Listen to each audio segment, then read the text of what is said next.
Dans Le Brief, l'actualité est présentée par de vrais connaisseurs. Chez Argenta, c'est votre expert en patrimoine qui vous connaît vraiment. Argenta, c'est aussi simple que ça. Bonjour à toutes et à tous, nous sommes le lundi 24 août et voici notre regard sur l'actualité, l'essentiel pour celles et ceux qui ont l'esprit d'entreprendre. Le Brief de l'Écho. C'est la rentrée des classes et pour beaucoup d'élèves et d'enseignants, elle se fera dans un climat encore tendu. Après une fin d'année marquée par des mobilisations massives contre les réformes du gouvernement, les syndicats ne comptent pas tourner la page. Le Front commun réclame toujours un changement de cap et un préavis de grève court depuis le 17 août jusqu'au 27 septembre. Alors, quels sont les grands enjeux de l'enseignement en cette rentrée 2026 ?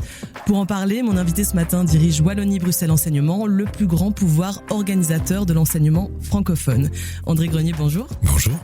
Vous connaissez bien le monde de l'enseignement, puisque vous avez été enseignant, puis directeur d'école. Vous êtes aussi passé par la politique au sein du cabinet de la ministre de l'Enseignement, Valérie Glatini. Et depuis décembre dernier, vous êtes donc à la tête de Wallonie-Bruxelles Enseignement. Dans cet épisode, on va revenir sur les raisons de la colère qui traverse actuellement le monde de l'enseignement, mais aussi sur les changements concrets qui arrivent dans les écoles, aussi sur les défis à plus long terme, et notamment sur votre volonté de rapprocher davantage l'école et le monde de l'entrepreneuriat. Je suis Ondine Ouérès et vous écoutez Le Brief.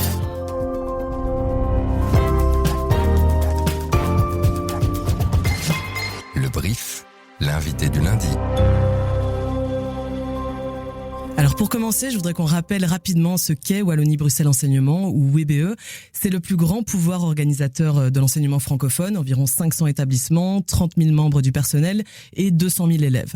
C'est l'enseignement officiel, c'est-à-dire l'enseignement public organisé directement par la fédération Wallonie-Bruxelles. Alors on se souvient des grandes manifestations qui ont marqué la fin de l'année scolaire dernière.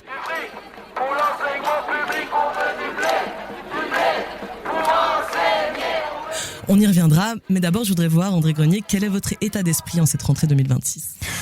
C'est un état d'esprit où nous prenons nos responsabilités et on a envie, nous en tant que pouvoir organisateur, d'être dignes de la confiance accordée par les élèves et leurs parents, d'être également à l'écoute de l'ensemble des membres de notre personnel. On sait parfaitement bien, il ne faut pas le nier, que on arrive à une rentrée qui pourrait être tendue. Il y a effectivement, et vous l'avez souligné dans votre intro, il y a des préavis de grève qui ont été déposés et aujourd'hui, si nous avons, nous, une demande en tant que pouvoir organisateur, ce serait en un seul mot, ce serait la stabilité. C'est de pouvoir dire, on peut comprendre la colère de certains membres du personnel, on peut comprendre l'envie des délégations syndicales de continuer à manifester, mais nous demandons si action sociale il devait exister, que ce soit des actions sociales plus soft, va-t-on dire, plus symbolique, et pas des blocages d'école, par exemple. Pour quelle raison ? Parce que nous avons besoin de ce temps, à minima 3 semaines, pour pouvoir organiser les classes et organiser les cours, les horaires et autres, afin d'arriver à une entrée sereine,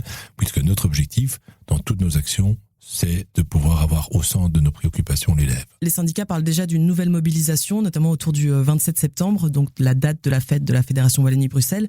Parmi les mesures qui cristallisent particulièrement la colère, on le sait, c'est ce passage de 20 à 22 heures devant les classes pour les enseignants du secondaire supérieur. Ça pourrait avoir un effet domino, on l'entend beaucoup du côté des syndicats. Ils disent que certains enseignants disent craindre de ne plus avoir suffisamment d'heures. Est-ce que c'est quelque chose que vous constatez sur le terrain, ce manque d'heures pour certains enseignants ? Alors, je comprends. Alors, c'est mathématique. À un moment donné, il faut rester logique. Si vous demandez à un enseignant de passer de 20 à 22 périodes, in fine, l'enveloppe étant fermée, il y a moins d'heures pour d'autres enseignants. La grande opportunité de Wallonie-Bruxelles Enseignement, et vous l'avez souligné dans l'introduction, c'est que nous sommes le plus grand pouvoir organisateur. Nous avons 30 000 membres du personnel. Et donc, aujourd'hui, il y a 2 facteurs. Un, ce facteur macro grand PO. Et le second, c'est que nous sommes au niveau de la formation initiale des enseignants, nous sommes dans cette 4e nouvelle année, puisque je rappelle que avant, un enseignant de l'enseignement secondaire inférieur avait une formation initiale en 3 ans. Nous sommes passés en 4e année, et donc nous sommes justement dans cette année où il n'y a pas de sortie de l'enseignement supérieur. Donc, l'un cumulé à l'autre fait qu'aujourd'hui, à tout le moins ce lundi matin, à jour de rentrée, quand j'ai sondé encore les dernières équipes et le directeur général du personnel enseignant, il me garantit en disant, chez WBE, cette année, il n'y aura pas de perte d'emploi. Alors, il faut être honnête jusqu'au bout. Aujourd'hui, un enseignant qui avait un temps plein dans une seule école pourrait se retrouver avec un temps plein dans 2 écoles. Mais le temps plein est maintenu. Les enseignants l'ont compris. aujourd'hui, on voit une augmentation de nos inscriptions, donc des membres du personnel, des candidats qui postulent chez WBE, on a une augmentation de plus de 3000 candidatures. Donc nous arrivons à un total de 18 000 candidatures chez WBE, ce qui est un record. Et donc je pense que ça fait succès parce que les enseignants ont vu qu'il y avait beaucoup plus de garanties d'emploi dans un grand pouvoir organisateur que dans un plus petit. En tout cas, du côté syndical, ils espèrent encore que le gouvernement reviendra sur cette mesure, donc ce passage de 20 à 22 heures. Comme me l'a expliqué Roland Lahaye à la tête de la CSC Enseignement, on l'écoute. On attend toujours des gestes forts, on attend aussi de la ministre Glatini qu'elle nous explique enfin le sens qu'elle donne à ces réformes, parce qu'elle a beau plaider qu'elle veut la stabilité, par exemple, des jeunes enseignants ou la fin de la pénurie dans l'enseignement, tout ce qu'elle est en train de prendre comme décision aujourd'hui ne font qu'aggraver la situation. J'en veux pour preuve que rien que le passage de 20 à 22 périodes dans l'enseignement décourage un certain nombre de profs qui aujourd'hui nous disent qu'ils abandonnent l'enseignement pour faire autre chose de leur carrière. Depuis la rentrée, les téléphones chez nous chauffent avec des enseignants qui nous demandent à réorienter leur carrière en dehors de l'enseignement. Qu'est-ce que vous pensez de ça ? Est-ce que vous pensez aussi que les mesures qui sont prises actuellement rendent le métier d'enseignant moins attractif et donc n'aggravent in fine la pénurie d'enseignants ? Je voudrais dans un premier temps dire le métier d'enseignant n'est pas un métier facile, mais on est dans une situation économiquement très difficile au niveau de la Fédération Wallonie-Bruxelles. Je suis de ceux qui disaient au début, s'il y a des économies à faire, de grâce, pas dans l'enseignement, mais force est de constater que la majorité du budget de la Fédération Wallonie-Bruxelles va et passe par l'enseignement, donc il est très difficile de faire des économies budgétaires sans effectivement impacter l'enseignement. Deuxièmement, j'entends M. Lahaye qui dit qu'effectivement dans ses affiliés, il y a beaucoup de découragement et des gens qui parlent d'abandonner le métier. À l'inverse, dans la vision de WBE, nous avons de plus en plus d'enseignants qui souhaitent venir travailler chez nous, donc voilà. Je ne voudrais pas que ce discours puisse laisser sous-entendre que les enseignants sont démotivés. La difficulté, il faut le reconnaître, c'est qu'aujourd'hui, l'effort budgétaire est demandé à tout le monde, les enseignants y compris, et que eux vivent au rythme des réformes depuis une dizaine d'années, essayent quand même de tenir la barque, mais en même temps, on leur dit régulièrement, écoutez, il n'y a plus de budget, il n'y a plus de budget. Et donc, je pense que c'est à nous également, pouvoir organisateur, syndicats, de se mettre autour de la table et de pouvoir rationaliser au maximum les coûts pour que les bénéficiaires, les enseignants et les élèves puissent être vraiment au rendez-vous de nos priorités. Parce que c'est vrai que la situation budgétaire est très difficile en Fédération Wallonie-Bruxelles, c'est indéniable. Et d'ailleurs, on a rencontré la ministre Valérie Glatini, elle nous a dit maintenir ces réformes d'économie nécessaires. On l'écoute. Malheureusement, notre situation budgétaire ne s'est pas soudainement améliorée. Donc, il y a eu un texte qui a été voté. Donc, il y a eu une majorité derrière ce texte-là. Maintenant, j'entends la demande de plus de prévisibilité par rapport aux réformes, de savoir quand telle réforme va arriver, de pouvoir aussi mieux impliquer les directions qui ont souvent l'impression que ça leur tombe sur la tête. Donc ça, c'est quelque chose qui est tout à fait légitime, que j'entends. Donc vous partagez ce point de vue, il faut plus de prévisibilité dans les mesures qui sont prises ? Oui, très, très clairement. Là, je rejoins la ministre. On a quand même vécu une fin d'année où on ne savait pas si on passait à 20 ou 22 périodes. Le Parlement ne se décidait pas.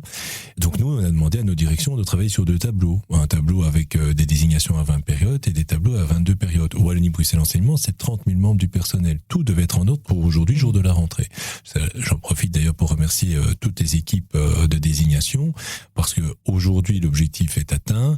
C'est grâce à de nombreuses heures de concertation. C'est grâce notamment avec les instances syndicales. C'est notamment grâce à nos directions d'école qui ont été prévoyantes, certaines qui sont rentrées plus tôt de vacances pour pouvoir organiser l'année.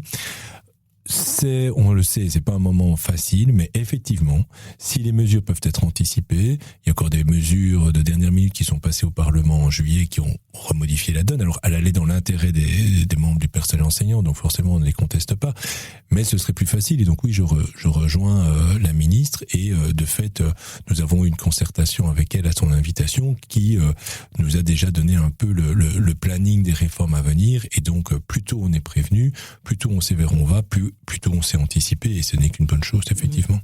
Et il y a une chose qu'on a tout récemment appris, c'est que la ministre, donc Valérie Glatini, envisage d'abandonner la fin de la nomination des enseignants. C'était pourtant une de ses mesures phares, et on sait que les syndicats sont attachés au statut, donc a priori la nouvelle est sans doute plutôt bien accueillie. Vous voyez ça comment ? Moi, j'accueille vraiment cette nouvelle en disant, La nomination du personnel enseignant, c'est une sorte, je vais pas dire de saint Graal, mais on est plus même dans la symbolique. Aujourd'hui, et je l'ai toujours plaidé pour une harmonisation du statut, à tout le moins dans l'enseignement officiel. Il y a 2 statuts différents dans l'enseignement officiel. Il y a le statut de l'enseignement organisé et le 6 juin 1994, l'enseignement officiel subventionné. À partir du moment où on a un statut unique au sein de l'enseignement officiel, ceci va permettre une mobilité du personnel enseignant au sein de l'ensemble de l'enseignement officiel qui soit organisé ou subventionné. Pourquoi je parle de ça ? Parce que pour moi, avant de parler même d'un CDI ou autre, je pense qu'on doit donner vraiment la priorité à cette harmonisation du statut parce que, in fine, que vous soyez dans l'enseignement officiel subventionné ou organisé, ça vous permettra d'avoir une mobilité interne et, in fine, donc d'avoir une garantie d'emploi dès le départ. Parce que c'est ça le but recherché, c'est la garantie d'emploi. Et puis ensuite, la nomination. Moi, je ne la conteste pas à partir du moment où on puisse ajouter à côté de cela l'évaluation du personnel enseignant. Alors, pourquoi ? Parce qu'une évaluation, et je précise là-dessus, n'est pas à prendre comme une évaluation sanction, mais je m'inscris dans l'amélioration continue et une évaluation, c'est aussi, pour la majorité d'ailleurs des membres du personnel enseignant, les remercier et les féliciter pour l'année évolue. Je pense que c'est important de pouvoir avoir un entretien avec sa direction ou sa direction adjointe pour faire un point sur ce qui fonctionne et ce qui est amélioré, en sachant que chez toute personne, il y a des points améliorés, moi de même d'ailleurs. Et il y a une question que j'aimerais vous poser qui me paraît importante et je pense que plusieurs auditeurs, auditrices la poseront. Vous étiez auparavant chef de cabinet adjoint de Valérie Glatini, ministre qui est aujourd'hui au centre des critiques de certains enseignants. Est-ce que cette proximité avec la ministre ne vous met pas d'une certaine manière en porte-à-faux avec votre fonction actuelle ? Non, parce que alors, c'est même un avantage. Mon prédécesseur, Julien Niquez, était également passé par un cabinet ministériel et ça permet en tout cas de voir les rouages du fonctionnement, du vocable également qu'on peut utiliser au niveau des cabinets, au niveau des avancées des textes au gouvernement puis par la suite au Parlement. Donc je pense même que c'est un avantage. Je vous le dis, j'en suis même fier parce que ça m'a permis d'avoir une expérience professionnelle supplémentaire et je suis clairement investi dans l'institutionnel ou EBE. Nous avons un franc-parler lors des réunions et lorsque nous sommes contre certaines propositions, nous n'hésitons pas à exprimer notre avis. Ça a encore été le cas début juillet et donc à tout le moins nous espérons être entendus et écoutés. Cette rentrée apporte aussi plusieurs changements très concrets dans les écoles dont j'aimerais qu'on parle aujourd'hui. Le premier changement important, c'est le tronc commun qui arrive cette année dans le secondaire. Le tronc commun, c'est une des pierres angulaires du pacte d'excellence signé en 2017. L'idée, c'est de garantir à tous les élèves un socle commun de connaissances, de la maternelle jusqu'à la 3e secondaire, pour lutter contre les inégalités scolaires. Le gouvernement actuel a un petit peu modifié les choses, puisque des cours à option seront finalement maintenus dès la 3e secondaire. Et pour les syndicats, ça, c'est un détricotage du pacte, un retour en arrière en matière d'égalité des chances. On écoute à nouveau Roland Lahaye de la CSC Enseignement. Lorsque là, le choix du tronc commun a été fait, ce n'était pas un hasard. Cette réforme, elle se basait sur des études internationales et universitaires qui démontrent que lorsqu'un tronc commun est installé, il permet de réduire les inégalités. Aujourd'hui, la ministre, elle, voudrait permettre une orientation trop précoce de l'élève. Et donc, on ne va rien régler à la qualité de l'enseignement avec la réforme voulue par la ministre Glatini. Donc, revenir en arrière va mettre à mal l'apprentissage de certains élèves et va surtout pas réduire les écarts tels qu'on les connaît en Belgique et qui font que notre enseignement n'est pas correct, n'est pas bon. L'enseignement est encore trop inégalitaire en Belgique francophone, d'après vous ? Oui, mais clairement. Mais je vais dire, ce n'est pas... Même si on lutte, et je pense que tout le monde fait son maximum pour lutter contre cette discrimination, l'inégalité, elle se passe aussi en dehors des murs de l'école. Au moment où l'enfant sort de l'école, c'est là qu'il y a la plus grande inégalité. Sur ce point-là, je pense qu'il y a vraiment des efforts. Et s'il y avait un budget pour moi à dégager, c'est vraiment sur cet accompagnement de l'enfant et du jeune, pour celles et ceux qui le souhaitent, après les cours. En ce qui concerne maintenant la question du tronc commun, je me permets d'avoir une petite nuance, parce que Roland Lahaye d'ailleurs le souligne, et il utilise le verbe au conditionnel. Il n'y a encore rien de fait à l'heure actuelle. Maintenant, je le rejoins sur l'intention, puisqu'il parle clairement de l'intention de la ministre, puisqu'il y a une note d'intention qui est passée au gouvernement. Et donc, il existe toujours un tronc commun, certes, mais qui est un tronc commun qui devient orientant. Moi, je suis vraiment très attaché à l'orientation scolaire et je suis attaché également à ce que chaque élève puisse bénéficier de les mêmes périodes de cours. Aujourd'hui, ce qui est sur la table, c'est ce qui correspond vraiment à ce que nous souhaitons, c'est-à-dire avoir les mêmes cours de mathématiques, de français, le tronc commun en tant que tel, mais il faut organiser des activités orientantes. Sur ce point de vue d'activités orientantes, on doit s'entendre entre nous, syndicats, fédération de pouvoirs organisateurs, Wallonie-Bruxelles Enseignement et la ministre, et nous demandons très rapidement, et je relance donc du coup sur le côté de l'anticipation, de pouvoir arriver très rapidement à se poser, se concerter et que le gouvernement prenne des décisions à ce niveau-là. On n'est pas loin de ce qui avait été proposé, mais il est temps d'avancer. Il y a un point d'inquiétude, c'est que à l'heure actuelle, au niveau des cours de langue, nous ne retrouvons pas une deuxième langue étrangère à partir de la deuxième telle qui était prévue. On arriverait seulement avec une seconde langue étrangère en 4e année secondaire, ce qui, en tout cas pour nous, est beaucoup trop tard. On en a parlé lors de la réunion de concertation avec la ministre au mois de juillet et je pense qu'elle était vraiment sensibilisée à cela et elle allait essayer de nous concerter ici début septembre pour trouver des solutions. Donc je me réjouis qu'on puisse aller dans ce sens. Et l'autre nouveauté cette année, c'est l'arrivée en 4e primaire du test clé pour calculer, lire, écrire. C'est une épreuve non certificative qui doit permettre de mesurer la maîtrise des savoirs fondamentaux et donc de mieux repérer les élèves qui rencontrent des difficultés. C'était important de mettre en place ce test clé ? Très important. C'était très important. Je vous avoue que je l'aurais fait même plutôt en fin de 3e année. Le principal, c'est que ça puisse avoir lieu et de fait, si ça se fait en début de 4e, il n'y a pas une vision de pouvoir dire tiens, est-ce que c'est pas du certificatif, mettre la pression sur les enfants. C'est ici vraiment pouvoir faire des balises et de pouvoir identifier si tout va bien et tant mieux. Et s'il y a des points à améliorer, ça va permettre de faire du préventif plutôt que du curatif. C'est important. Et d'ailleurs, en travaillant avec la direction générale du pédagogique chez nous, chez WBE, on pense très clairement qu'on va déjà mettre un premier test interne en fin de 2e année pour justement identifier les besoins des élèves et pouvoir, pendant la 3e année, pouvoir déjà amener des remédiations possibles aux élèves. C'est indispensable d'avoir les fondements de base pour pouvoir continuer. C'est également grâce à ces fondements de base qu'on peut lutter par la suite contre la discrimination. Alors un enjeu que je voudrais aborder avec vous, c'est le lien entre l'école et le monde du travail. Je sais que vous avez à cœur de rapprocher davantage les deux mondes, de donner notamment davantage aux jeunes le goût d'entreprendre. Vous faites d'ailleurs partie du mouvement Wallonzy qui cherche à stimuler l'entrepreneuriat en Wallonie, mouvement dont fait aussi partie l'ECO. Alors concrètement, au sein de Wallonie-Bruxelles Enseignement, vous développez des mini-entreprises dans les classes. Est-ce que vous pouvez nous expliquer ce que c'est ces mini-entreprises et comment ça aide les élèves ? Alors oui, donc pour moi c'est très important pour 2 points. Alors donner le goût d'entreprendre. Et donc je préfère tout de suite être clair, c'est pas dire ils vont tous devenir entrepreneurs. Ce n'est pas ça du tout. C'est pas pourtant je suis prof d'économie à la base. Le but n'est pas nécessairement qu'on ait tous des petits jeunes patrons d'entreprise ou allons dans la caricature qu'on peut donner, aller tous à l'usine. C'est pas du tout cela. Ce qu'on souhaite aujourd'hui, c'est premièrement des témoignages d'expérience professionnelle.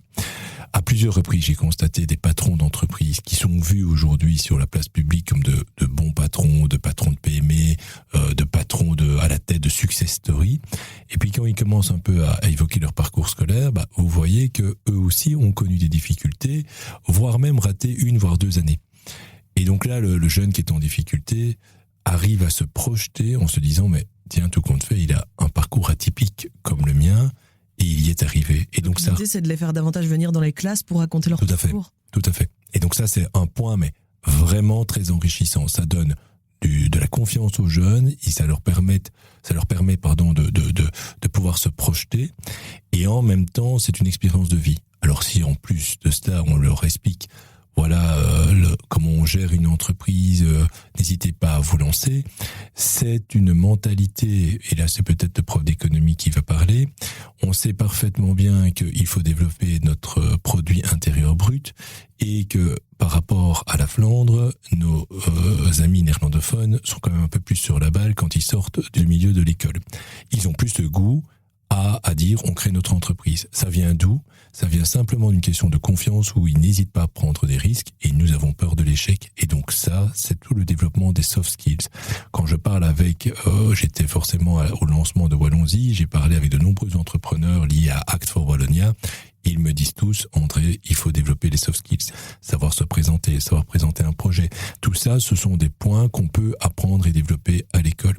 Donc aujourd'hui, derrière ce projet entrepreneurial, il y a d'une part la visite du monde entrepreneurial et deuxièmement de pouvoir développer ces soft skills qu'on y arrive par les mini-entreprises qui sont vraiment à chaque fois des petits laboratoires dans chacune de nos classes. Alors on s'approche tout doucement de la fin de cet épisode, mais pour terminer, il y a une question que je voulais vraiment vous poser, c'est celle de l'intelligence artificielle. On voit la révolution qu'elle y a dans le monde du travail, au sein de toutes les entreprises, on le voit à l'éco tous les jours, mais aussi dans l'enseignement, dans l'éducation, dans les écoles. Et à ce niveau-là, beaucoup de gens disent qu'on accuse un certain retard déjà en Belgique francophone. Est-ce que vous pensez que c'est un des grands chantiers sur lesquels il va falloir mettre de l'énergie dans les écoles, c'est enseigner l'IA aux élèves ? Très clairement, oui. Alors, il y a deux aspects. Le premier, c'est l'aspect de l'IA qui peut venir aider au niveau de la profession, tout en insistant comme quoi l'IA ne remplacera jamais l'enseignant, mais il peut venir l'aider. Et donc, nous avons voulu anticiper chez ONI Bruxelles Enseignement, et malgré les contraintes budgétaires qui nous sont imposées, je ne sais pas d'utiliser un autre terme, avec le conseil d'administration, nous avons décidé de donner une priorité à l'IA, et il y aura donc une possibilité d'engagement d'un expert IA au sein d'OEBE dès l'année prochaine. C'est pour moi primordial parce que ça va permettre non seulement d'aider les enseignants dans leur conception de cours, mais également dans la remédiation. On sait parfaitement bien que si on donne un exercice à un élève, le programme c'est non seulement identifier par exemple dans une dictée les points grammaticaux que l'élève ne maîtriserait pas et de pouvoir directement reproposer des exercices et réexpliquer la matière. Donc c'est vraiment un point essentiel. Au niveau de l'enseignement de l'IA, aux élèves, c'est important de pouvoir l'enseigner. C'est ce que j'appelle l'éducation à la citoyenneté numérique. Non seulement d'utiliser l'IA, mais de manière correcte, intelligente, avec un souci d'éthique. On le voit, l'Union européenne est en train clairement de mettre des balises au niveau de cette IA. On a toutes et tous été confrontés maintenant à des images ou des vidéos où nous-mêmes on hésite si c'est réel ou non. Donc il y a tout un code éthique à apprendre et également des compétences à développer. Nous avons clairement un cours de numérique qui est maintenant obligatoire à partir de cette année en première secondaire. Si la ministre va toujours dans cette idée, puisque ça doit être un avant-projet de décret, il y aura du cours normalement de numérique en deuxième année. L'IA doit clairement être abordée le plus rapidement possible, parce que moi-même, je vois que je commence à prendre de l'âge et que je commence à être dépassé et que même mes propres enfants sont plus avancés que moi sur certaines technologies. Donc il va falloir, derrière cela, former, encadrer nos enseignants pour pouvoir les aider, parce que ce ne sera pas nécessairement évident, mais ça doit être une matière qui doit être enseignée chez nous. L'école évolue avec son temps. C'est la fin de cet épisode. Merci beaucoup André Grenier d'avoir été notre invité aujourd'hui. Merci à vous. Et merci à vous pour votre écoute chaque jour. Et comme d'habitude, on revient dès demain pour un nouveau condensé de l'actualité économique. Salut!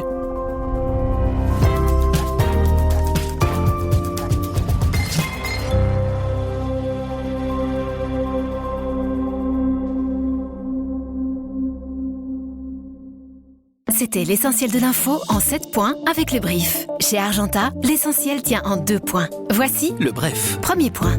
Nous rendons le personal banking vraiment personnalisé, grâce à des conseils financiers à taille humaine, également pour les grands patrimoines. Deuxième point. Des investissements exclusifs et un banquier qui vous connaît. Voici comment nous faisons la différence chez Argenta, avec des conseils qui vous correspondent vraiment. C'était le bref d'Argenta. C'est aussi simple que ça.